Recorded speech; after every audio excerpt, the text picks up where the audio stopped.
Hi Santosh, how are you? అమ్మని, మన ఇద్దరి మధ్యన ఏం జరిగినట్టు అంత ప్లెజెంట్ గా ఎలా నుంచున్నావే? ఇంకా ఇంకానా? మామూలుగా జబ్బు చేస్తే బాడీలో ఏదో ఒక్కపాటి. నిన్ను లవ్ చేయడం వల్ల నాకు ఎన్ని ప్రాబ్లమ్స్ వచ్చాయో తెలుసా? రాత్రులు నిద్రపోక కంటి కింద నల్లమచ్చలు, సరిగ్గా తినక అల్సరు, బైక్ మీద తిరిగి తిరిగి బ్యాక్ పెయిన్, నీ కోసం వెయిట్ చేస్తూ కాల్చిన సిగరెట్ల వల్ల లంగ్స్. మళ్ళీ నువ్వు వచ్చాక నెగిటివ్ గా రియాక్ట్ అయిపోయావనుకో, ఆ బాధలో మందు తాగి లివర్. నీ గురించి ఆలోచించి ఆలోచించి మెమరీ లాస్ కూడా వచ్చిందా?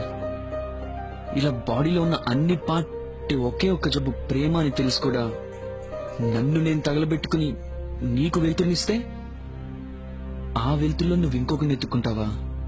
అయిపోయిందా? అయిపోయిందా? ఏం నటిస్తున్నావే? ఆన్ స్క్రీన్ లో కాకుండా ఆఫ్ స్క్రీన్ లో ఆస్కార్ అవార్డు ఇచ్చారనుకో, ప్రతి సంవత్సరం నీదే బెస్ట్ పర్ఫార్మెన్స్. ఏమీ తెలియనట్టు ఏం నుంచున్నావే?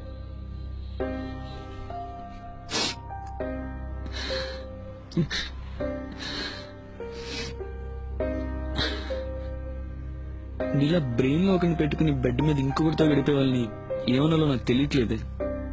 ఒక్క పదం ఉంది కానీ నీకు అది సరిపోదు. పాపం కనీసం వాళ్ళు ఎవరు డబ్బులు ఇస్తే ఆ కాసేపు కాన్సన్ట్రేషన్ మొత్తం ఆడి మీద పెడతారే. నువ్వు ఉన్నావు. నీకు కరెక్ట్ పదం కనెక్ట్ అయినప్పుడు ఒకే SMS పెడతా.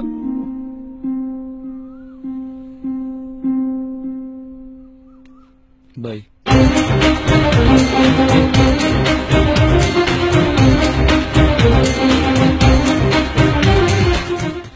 అది నన్ను వదిలేసి నేను బాధతో చావాలనుకోవట్లేదు. నా చావడానికి నరకం కావాలి. నా చావు కనీసం 4000 మంది మగాళ్ళైనా చైతన్యం తీసుకురావాలి. మొత్తం దాంతో దిగిన ఫోటోలు, ఈమెయిల్ ఐడీలు, పాస్వర్డ్లు, ఫేస్బుక్ చాట్ హిస్టరీలు, మెసేజ్లు, ఇప్పుడు నువ్వు తీసిన వీడియో, ఇవి చాలు దాన్ని తాడు తీయడానికి. టీవీ పెడితే నాదే న్యూస్ కావాలి, పేపర్ చూస్తే నాదే ఇష్యూ కావాలి. మొత్తం ఇండియా నా గురించి మాట్లాడుకోవాలి. అది చేసిన తప్పుకి దానికి పనిష్మెంట్ అనుభవించాల్సిందే గురు. నీ చావు ఇండియా కాదు కదా, పక్క ఫ్లాట్ కూడా చేరదు. అదే నీ ప్లేస్ లో అమ్మాయి ఉందనుకో, భూమి మీద జనాలే కాదు వేరే గ్రహాల్లోని ఏలియన్స్ కూడా వచ్చి సానుభూతి చూపిస్తాయి. ఎందుకంటే చావులో కూడా వాళ్ళకున్నంత ఇంపార్టెన్స్ మనకుండదు.